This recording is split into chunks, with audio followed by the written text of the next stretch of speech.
Shalom. Haleluya, haleluya.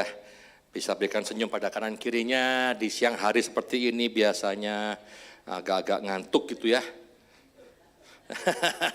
Apalagi yang baru makan bakso di depan, perut kenyang, mata berat gitu.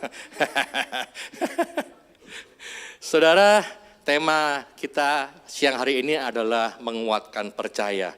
Kenapa? Karena dalam dunia ini kita akan pasti pernah mengalami yang namanya masa sulit. Kita pasti pernah mengalami yang namanya masa sulit, mengalami sebuah situasi yang melelahkan gitu ya.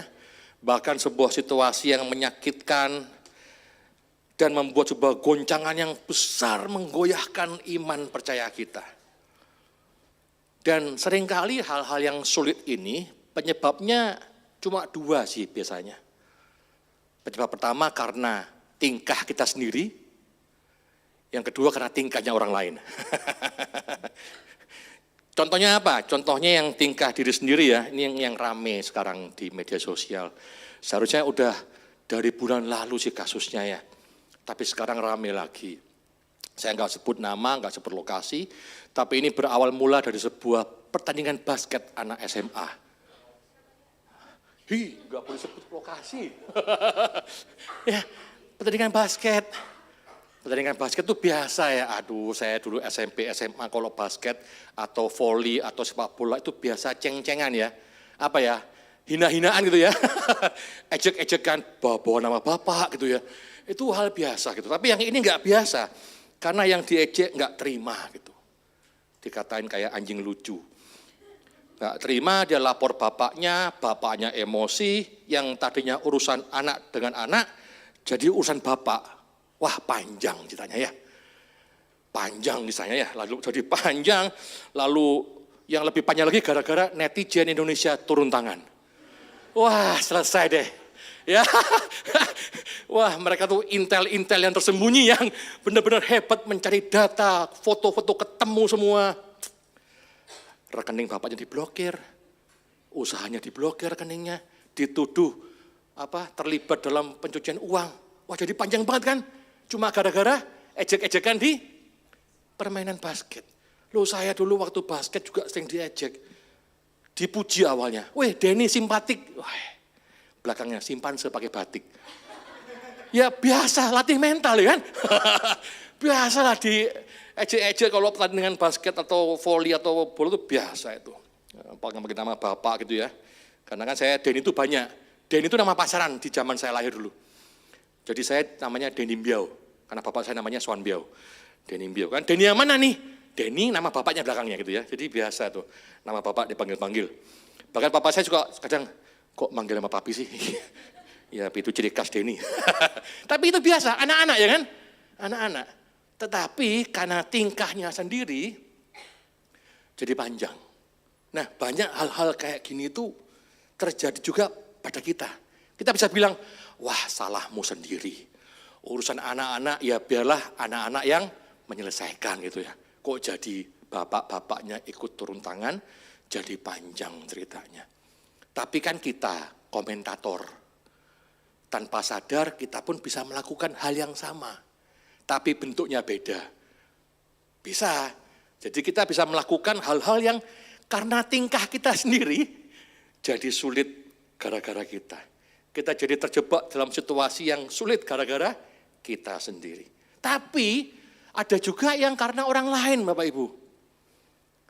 Contohnya ini kemarin di jalan tol ya. Jalan-jalan ya di tol macet. Dari belakang ditabrak sama truk gede banget tiba-tiba.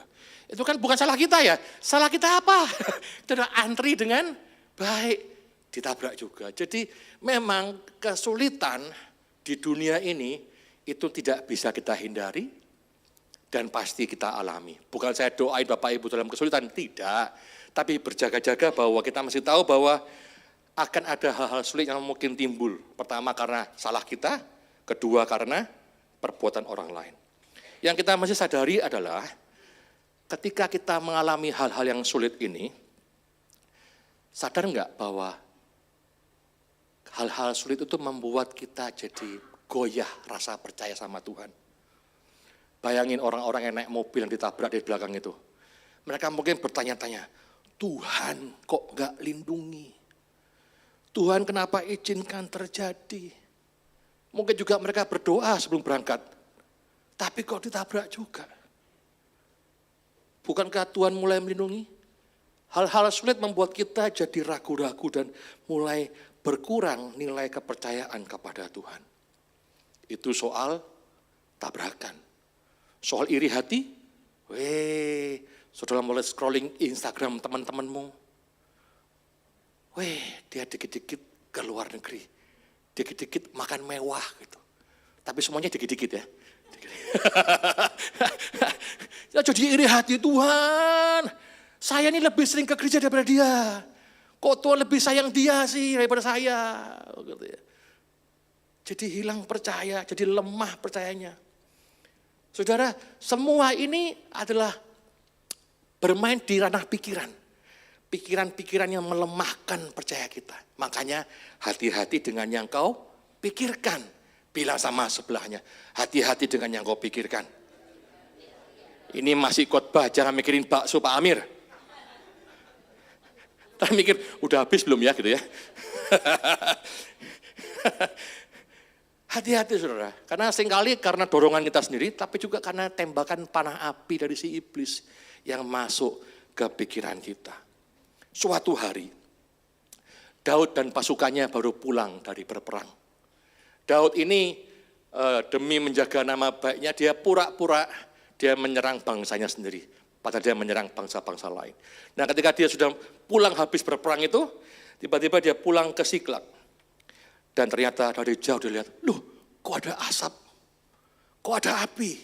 Ternyata kota Siklag sudah terbakar. Kita baca yuk, 1 Samuel 30 ayat 3 sampai 6. Kita baca ayat 3 ya, 1, 2, 3. Ketika Daud dan orang-orang yang sampai ke kota itu, tampaklah kota itu terbakar habis. Dan istri mereka serta anak mereka yang laki-laki dan perempuan telah ditawan. Lalu menangislah Daud dan rakyat yang bersama-sama dengan dia itu. Dengan nyaring. Sampai apa Bapak Ibu? Sampai tidak kuat lagi nangis. Berarti lama nangisnya. Sampai kering air matanya. Sampai capek sesenggukan kali ya. Gimana ini? Bukankah kita enggak melanggar perintah Tuhan? Bukan kita taat sama apa yang Tuhan suruh? Loh kok enggak dilindungi anak, istri, dan keluarga mereka? Bangsa Amalek menyerang, menghabiskan kota itu, dan menculik semuanya, ditawan. Ayat 5 sampai 6. Juga kedua istri Daud ditawan, yaitu Ahinoam, Abigail, dan Daud sangat terjepit. Ayat 6 ya. Kenapa? Karena rakyat mengatakan hendak melempari dia dengan batu. Seluruh rakyat yang sama-sama Daud habis perang itu telah pedih hati. Masing-masing karena anaknya laki-laki dan perempuan. Tetapi apa saudara? Daud menguatkan percayanya kepada Tuhan Allahnya. Saudara, Daud dalam keadaan terjepit. Semua anak buahnya marah sama dia. Bahkan tidak melempari dia sampai dengan batu sampai mati. Dan perhatikan apa yang pertama kali Daud lakukan. Daud nggak bikin klarifikasi, panggil pers itu ya, yuk kita konversi pers. Klarifikasi, enggak. Daud juga nggak lari, Daud nggak kabur. Daud juga nggak balik marah sama rakyatnya. Emangnya kamu doang yang sedih? Daud nggak balik marah. Tapi hal pertama yang Daud lakukan adalah menguatkan percaya. Menguatkan percaya. Di saat semua orang sekeliling Daud marah, sedih, kecewa, dan mulai meragukan kedaulatan Tuhan, Daud melakukan satu hal yang paling penting. Dia menguatkan percayanya kepada Tuhan. Tahu saudara kenapa ini penting? Karena saat terjadi goncangan dalam kehidupanmu, saat engkau tergoncang akan satu masalah, jeder gitu ya, hal pertama yang terjadi adalah imanmu mulai goyah. Engkau mulai meragukan kebaikan Tuhan. Engkau mulai meragukan kuasa janji-janji Tuhan. Engkau mulai meragukan, benarkah Tuhan itu baik? Sungguhkah Tuhan itu ada? Dan ketika engkau mulai ragu-ragu dengan Tuhan, maka semua langkah yang gue ambil berikutnya pasti tidak sesuai dengan kehendak Tuhan. Pasti jauh dari kehendak Tuhan. Jadi hari ini ingat baik-baik. Dalam setiap hal yang kau alami, sesulit apapun itu, tenangkan dirimu dan kuatkan percayamu pada Tuhan. Amin. Colek sebelahnya dong. Tenangkan diri, kuatkan percaya. Caranya gimana Pak nguatin percaya? Nah kita belajar sama-sama ya hari ini. Lalu bagaimana caranya kita menguatkan percaya kita? Yang pertama, kita mesti meluruskan dasar kita percaya. Lurusin dulu dasar kita percaya. Kenapa saudara percaya Tuhan? Kalau engkau percaya Tuhan karena Dia memberkatimu, maka saat berkat itu tertunda, atau saat berkat itu tidak ada, engkau akan hilang percayamu. Karena percayamu didasarkan atas berkat yang kau terima. Jika engkau percaya Tuhan karena engkau tahu bahwa Tuhan selalu menjawab kebutuhanmu, menjawab doamu, maka ketika engkau enggak dapat apa yang kau doakan, engkau pun akan hilang percayamu. Coba colek sebelahnya lagi. Apa dasarmu percaya Tuhan Yesus? Ayo lu, panjang jawabnya. Nanti diskusi ya. Apa dasarmu percaya sama Tuhan Yesus? Ada beberapa hal, tapi kita ambil satu aja. Dasar percaya kita dalam menguatkan percaya adalah Yesus pemilik hidupku. Katakan bersama, Yesus pemilik hidupku. Saudara dan saya adalah milik Kristus. Amin. Pegang baik-baik. Saya adalah milik Kristus. Firman Tuhan bilang begini, 1 Korintus 6 ayat 19 sampai 20. Atau tidak tahukah kamu bahwa tubuhmu adalah bait Roh Kudus yang diam di dalam kamu. Roh Kudus yang kamu peroleh dari Allah. Dan bahwa kamu apa? Bukan milik kamu sendiri. Saudara itu bukan milikmu sendiri. Saya bukan milik saya sendiri. Ayat 20. Sebab kamu telah dibeli dan harganya telah lunas dibayar. Karena itu apa? Muliakanlah Allah dengan tubuhmu. Kita sudah dibeli dan sudah lunas dibayar. Kita ini bukan milik kita lagi. Kita ini milik siapa? Milik Kristus, sudah lunas dibayar. Misalnya gini Bapak Ibu. Misalkan saya mau beli rumah gitu ya. Saya beli rumah pada Ibu Lea. Ibu Lea agen properti yang terpercaya. Bisa kontak hubungannya. Ibu Lea jangan lupa komisi. Ya misalkan ada seseorang lah, beli rumah sama Ibu Lea. Beli properti. Beli rumah. Lunas dibayar. Tunai cash jreng gitu. ABC ada barang cash. Wah cash. Setelah dibeli, sudah balik nama, maka yang bertanggung jawab sama rumah itu siapa? Pemilik baru, pemilik lama? Atau Ibu Lea maklarnya? Pemilik baru yang bertanggung jawab ya. Pemilik baru yang bertanggung jawab atas pemeliharaan rumah yang baru itu. Pemilik baru yang bayar listriknya. Pemilik baru yang bayar tukang buat tukang kebun misalkan. Kalau atapnya rayapan, pemilik baru yang ganti atapnya. Kayak rumah saya ya. Pemilik baru menjaga rumah itu supaya terpelihara dengan baik. Kenapa? Karena itu milik dia. Itu punyanya dia. Ya dijaga dong punyanya dia. Dan kalau itu punyanya dia berhak nggak merubah rumah itu? Mau dimodif, atapnya dibongkar semua. Boleh? Boleh rumah dia kok. Mau dia tingkatin sampai 5, mau dia bikin basement, mau dikasih taman, dikasih kolam berenang, terserah. Karena dia yang punya rumah itu. Jadi, jika kita tahu bahwa kita sudah dibeli, dibayar lunas, jadi miliknya Tuhan, maka siapa yang pelihara kita? Tuhan kan? Loh Tuhan yang punya kita kok. Siapa yang boleh memutuskan saudara alami hal ini, hal itu? Tuhan. Kenapa? Tuhan yang punya kita. Dan kalau kita sampai pada pemahaman dasar bahwa kita ini milik Tuhan, lalu hak apa saudara protes sama Tuhan dan ngambek ketika sang pemilik mengizinkan saudara alami hal yang sulit? Kenapa saudara nggak ngambek ketika sang pemilik izinkan saudara punya hal yang baik?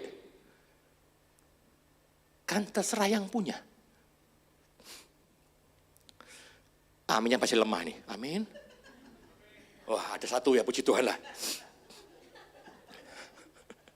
Dan seringkali kalau hal yang saudara terima nggak baik, saudara nggak percaya lagi, jangan-jangan dia bukan pemilik saya.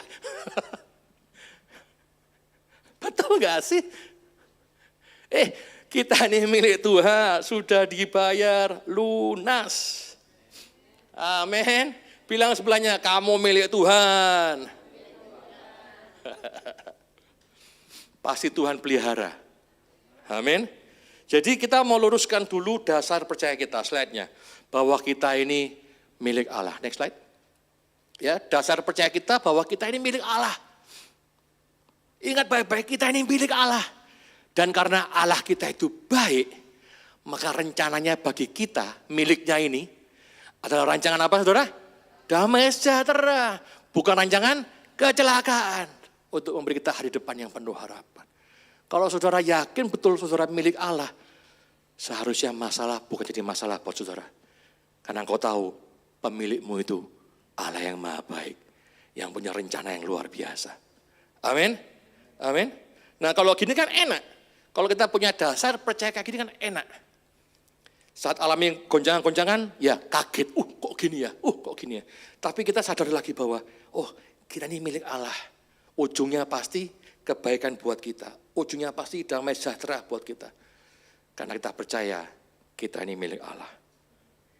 Poin kedua, gimana kita menguatkan percaya? Kita mesti mulai memperkatakan firman Tuhan. Kayaknya hal ini udah jarang diajarkan sekarang ya. Ini dulu waktu saya masih kuliah, waktu saya masih tahun 2000 awal atau 90-an ini sering diajarkan. Memperkatakan firman Tuhan. Saudara tahu nggak bahwa ketidakpercayaan itu hubungannya erat dengan namanya pikiran. Setuju nggak? Orang percaya nggak percaya dari pikirannya kan? Pikiranmu bisa penuh terisi dengan berbagai kekhawatiran. Pikiranmu bisa terisi penuh dengan banyak ketakutan, dengan trauma, kepedihan. Pikiranmu bisa terisi dengan dendam dan macam-macam. Dan sebuah penelitian di Amerika, di National Science Foundation, dia menerbitkan sebuah hasil penelitian bahwa dalam sehari ada sekitar 50.000 pikiran yang lewat di kepalamu. Banyak ya? Banyak. Bahkan engkau bengong pun mikir kan? Mikirin apa bengong? Kan mikir sesuatu itu lewat. Ada 50.000, sekitar 50.000 pikiran lewat di kepalamu setiap hari. Dan 80%-nya itu pikiran negatif, saudara. Jadi rupanya secara rata-rata setiap orang itu cenderung punya pikirannya negatif. Apapun yang kita lihat, kita alami, kita akan cenderung memikir dari sisi negatifnya. Ada dua orang berbicara, lalu kalian datang, terus mereka diem, ngomongin gua ini, gitu kan? Gitu kan? Itu gak sadar loh, mungkin gak ngomong, tapi dalam hati, ngomongin gua pasti ini.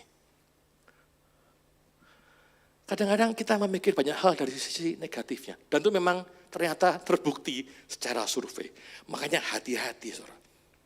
Seringkali iblis nempelin panah api di sana, menyerang pikiran kita, menimbulkan keraguan, bahkan bisa menimbulkan amarah tanpa dasar dari pikiran asumsi itu.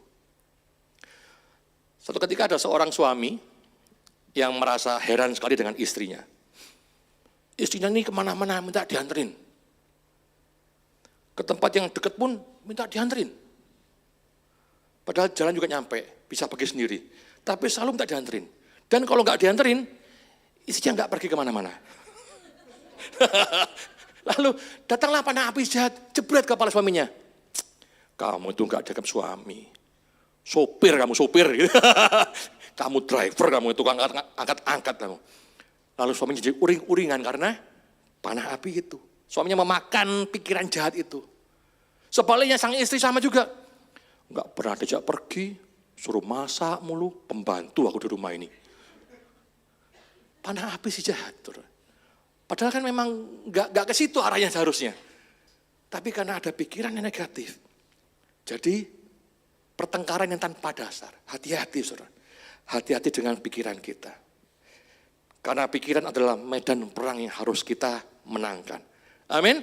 Gimana caranya meng-counter pikiran kita ini? dengan memperkatakan firman Tuhan. Bilang sama sebelahnya, perkatakan firman Tuhan. Mengatakan firman Tuhan itu mengcounter perkataan pikiran yang negatif. Juga perkataan dari iblis. Dilawan balik gitu ya. Dan juga kalau saudara pelajari kitab Mazmur, saudara baca kitab Mazmur, itu berisi banyak sekali contoh tentang bagaimana memperkatakan firman melawan pikiran negatif. Mazmur 59 misalkan. Mazmur 59 itu dibuat saat Daud hendak dibunuh Saul. Apa isinya? Tetapi aku mau menyanyikan kekuatanmu. Ini mau dibunuh loh ini. Pada waktu pagi aku bersorak-sorai karena kasih setiamu. Loh ini mau dibunuh. Ngomongnya gini. Engkau telah jadi kota bentengku. Tempat pelarianku pada waktu kesesakanku. Ya kekuatanku, bagimu aku mau bermazmur. Sebab Allah adalah kota bentengku. Allahku dengan kasih setianya. Lagi dalam posisi dikejar-kejar rajanya mau dibunuh. Apa yang dia perkatakan? Allah adalah kota bentengku. Allah dengan kasih setianya. Ini kan memperkatakan bahwa Allah kota bentengnya. Dia tidak memperkatakan masalahnya, ketakutannya. Aduh gimana ya, aduh gimana ya. Dia bilang Allahku kota bentengku. Dan itu akan merubah pikiran, merubah hati, merubah point of view-mu.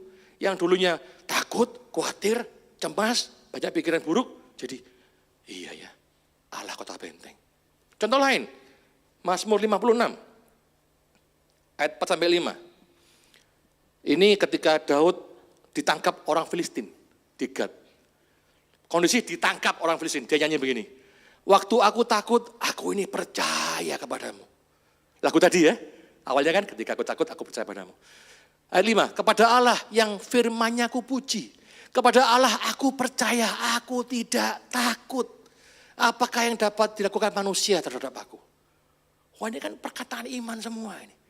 Dia perkatakan kebenaran semua. Jadi kalau saudara dalam masalah, pikiranmu banyak tembakan panah api si iblis, banyak asumsi yang enggak benar. Perkatakan firman Tuhan. Amin. Ketika engkau dalam masa-masa sulit, engkau merasa, aduh kok gini ya, aduh kok gini ya, harus ini, harus itu. Bilang sama dirimu, aku ini miliknya Kristus. Aku milik Kristus, aku dipelihara olehnya. Dan Allahku yang baik itu punya rencana yang luar biasa buatku. Rancangan damai sejahtera. Untuk masa depan yang penuh harapan. Gitu kan. Itu akan membuat pikiranmu berubah. Enggak lalu pasrah. Iya ya, udahlah mati aja. Enggak gitu. Tapi jadi punya pengharapan. Kenapa? Karena firman-Mu, firman Tuhan merubah pikiranmu. Sampai sini mau praktek saudara? Oh ini powerful loh saudara. Powerful. Dan ngomongnya jangan teriak-teriak juga kali ya. Kecuali di rumah sendiri. Kalau kau lagi di pasar. Tuhan adalah gembalaku. Tak akan kekurangan aku. Iya enggak apa-apa. Cuma orang bingung. Ngapain ibu-ibu, bapak-bapak ini ya. Memperkatakan firman Tuhan itu punya kuasa. Amin. Amin. Kita harus kuasai pikiran kita. Dan cara kita menguasainya dengan mengcounternya dengan memperkatakan firman Tuhan. Jadikanlah memperkatakan firman Tuhan sebuah kebiasaan, sebuah gaya hidup. Dan pasti akan menguatkan percaya kita pada Tuhan. Yang ketiga, menguatkan percaya gimana? Kita harus mengobarkan gairah cinta akan Tuhan. Saudara, untuk kita bisa percaya sepenuhnya dengan Tuhan, kita harus punya cinta sepenuh hati kepada Tuhan. Kidung Agung berkata bahwa cinta itu kuat seperti maut. Tidak ada orang bisa menghalangi maut kan. Kalau maut, kematian mau ambil ya ambil aja gitu kan. Tidak ada mau disuntik apapun yang tetap akhirnya meninggal juga. Tapi cinta seperti itu kata Kidung Agung. Kuat seperti maut. Cinta dapat membuat samudra ku seberangi. Gunung ku daki. Topan badai ku lewati. Cinta saya pada calon istri saya membuat saya bertahan naik kereta 18 jam dari Banyuwangi sampai ke Jakarta. Kaki pegel-pegel, pantat makin tepos. Saya berangkat. Cinta itu kuat, lebih kuat dari maut bahkan katanya. Tapi, Widi, tapi cinta bisa redup gak? Wah, yang ngomong ini udah redup ceritanya nih. Saya nonton sebuah acara luar negeri kayak talk show gitu ya, kayak talk show gitu ada hostnya. Saya lupa, kayaknya Korea atau Taiwan lah, saya nggak tahu lah, pokoknya orang Asia gitu ya. Terus ada yang nanya sama hostnya, gimana cara, ditanya gini, saya sudah menikah selama 20 tahun lebih. Gimana caranya supaya saya bisa tetap berdebar-debar kalau dekat dengan pasangan saya? Rupanya dia sudah nggak berdebar-debar lagi kalau dekat pasangannya. Sudah menikah 20 tahun lebih. Lalu hostnya jawab apa? Hostnya bilang begini, kalau saudara sudah menikah 20 tahun dan jantungmu berdebar-debar, berarti engkau harus periksa ke dokter jantung. Karena umumnya pernikahan yang sudah lama itu sudah nggak debar-debar lagi. Gitu katanya, kata si host itu. Betul nggak? Jangan dong, gimana sih? Jangan dong. Ini sebagai contoh bahwa cinta akan Tuhan pun bisa kayak gitu. Bisa redup, bisa jenuh, bisa ibadah doa lagi. Aduh, tugas WL, aduh cerita sekolah minggu lagi. Mana anak-anaknya gak ada mau dengerin ya, ada yang tidur, ada yang gini, ada yang telungkup. Aduh, gitu ya. Tidak percaya, datang kelas Matius. Rasakan hadirat Tuhan di sana. Ya cinta Tuhan pun mirip kayak gitu. Cinta itu bisa redup, betul. Betul. Saat kita bertobat, wah kasih mula-mula. Semua pelayanan diambil, semua ibadah hadir. Baca Alkitab bisa berjam-jam. Doa bisa semalaman. Wih, apa iya? Enggak lah ya. Doa semalaman, pos ronda kali ya. Sambil sis kamling berdoa semalaman. Tapi seringkali bahwa belasan tahun kemudian jadi beda. Dan seorang hamba Tuhan pernah saksi sama saya begini. Waktu saya baru bertobat, kami berdua aja sama temannya ya, sama-sama pendeta, bawa gitar, kami keliling ke rumah-rumah. Wah, mau didoakan. Gitu loh, mau didoakan. Gak peduli dia Kristen atau mau didoakan, bawa gitar kemana-mana. Kalau mau, mereka puji-pujian dulu, lalu didoakan. Sekarang, belasan tahun kemudian, beda. Suatu ketika saya di seminari, waktu masih kuliah dulu ya, saya udah semester akhir waktu itu, saya sama teman saya, kami lagi turun tangga gitu ya, lalu ada anak-anak tahun baru tuh, semangat, kita udah loyo gitu, itu ya, udah capek ya dengan tugas-tugas, dengan capek dengan teologi lah gitu ya, mereka masih semangat, terus teman saya noleh ya, tenang, nanti mereka juga kayak kita. Saya pikir, iya juga ya. Masih baru tuh kasih mula-mula, semangatnya minta ampun. Cinta Tuhan berapi-api. Tapi lama-lama, cintamu bisa redup. Engkau mulai malas. Jenuh ngomongnya. Stagnan. Nothing happen. Ini disebut di Wahyu pasal 2. Kita baca yuk, Wahyu pasal 2. Ayat 4. Namun demikian aku mencela engkau karena engkau telah meninggalkan kasihmu yang semula. Engkau telah meninggalkan kasihmu yang semula. Kasihmu udah gak kayak dulu lagi. Kasihmu udah berkobar-kobar seperti engkau baru mengenal aku, kata Tuhan. Kalau kasih kita sama pasangan udah gak kayak pas waktu pacaran gitu ya. Redup. Dan gimana caranya supaya kita kembali ke kasih mula-mula? Ayat 5 jawabannya. Sebab itu ingatlah betapa dalam yang kau telah jatuh. Nah ini, bertobatlah yang pertama. Kedua, lakukanlah lagi apa yang semula engkau lakukan. Poinnya sampai situ aja. Lakukanlah lagi apa yang semula engkau lakukan. Bertobatlah dan lakukan kembali apa yang semula engkau lakukan.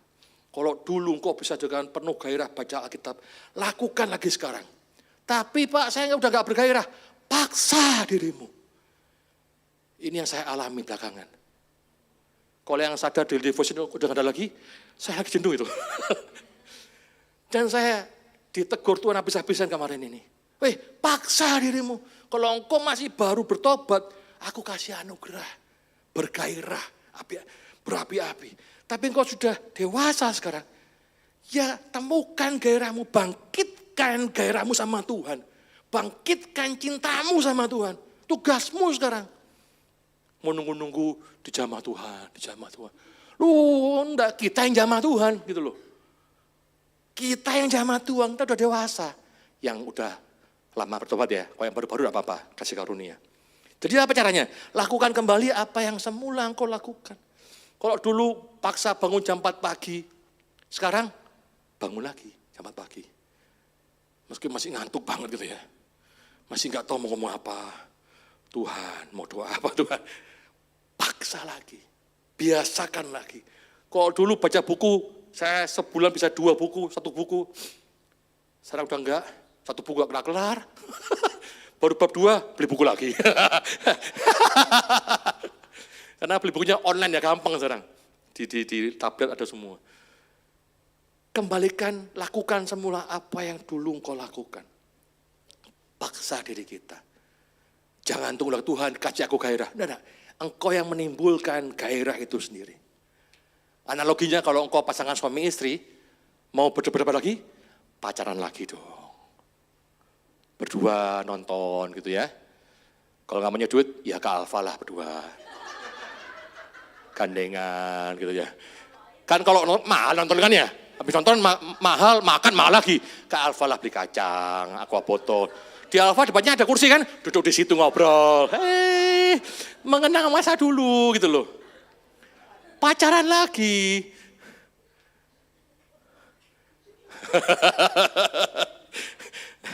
Ya, yang iya Bapak Ibu yang udah punya cucu, jangan ngurus cucu mulu Pak. Jangan ngurus cucu mulu, nguruslah istrimu juga. Ya bapak-bapak ini. Kadang udah punya cucu kan ngurusin cucu. Ingat ini pasangan kita juga perlu pacaran lagi. Supaya berdebar-debar lagi.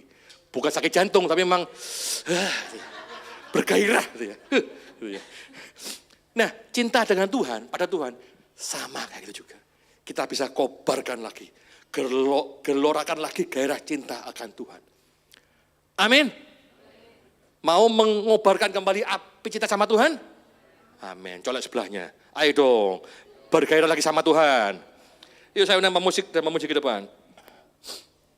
Jadi saudara, saat kita sudah meluruskan dasar yang benar, saat kita sudah memperkatakan firman Tuhan, dan kita mulai mengobarkan lagi gairah api cinta pada Tuhan. Percayalah saudara, maka semua masalah kehidupanmu, semua goncangan-goncangan hidup itu tidak lagi akan menjadi masalah buatmu. Kenapa? Karena kita tahu yang terutama dalam hidup ini bukan soal masalah kita dihilangkan. Tapi yang terutama dalam hidup ini adalah ketika kita menggenapi rencana Allah buat kita. Rencana yang penuh damai sejahtera. Rencana untuk masa depan yang penuh harapan itu. Jadi mungkin masalahmu tetap ada. Tapi masalah itu ada untuk membuat dirimu mencapai apa yang Tuhan sudah rencanakan buat masing-masing dirimu. Saya tutup dengan ayat ini, Efesus 2 ayat 10. Kita baca bersama ya, 1, 2, 3. Karena kita ini buatan Allah, diciptakan dalam Kristus Yesus untuk melakukan pekerjaan baik yang dipersiapkan Allah sebelumnya. Ia mau supaya kita hidup. Allah mau supaya kita hidup dalam rencananya. Yang sudah dipersiapkan dalam pekerjaan baik.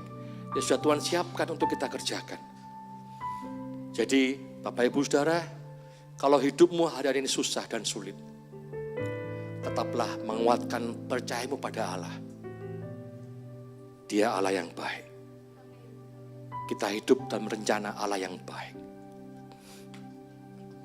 Kita adalah milik Allah yang pasti Allah pelihara. Kita milik Allah yang berharga. Kok tahu berharga? Allah mati buat kita loh. Kurang berharga apa kita? Kurang berharga apa? Janganlah masalah hidupmu membuat engkau kehilangan percaya. Bahkan kehilangan imanmu dalam Kristus. Jangan saudara.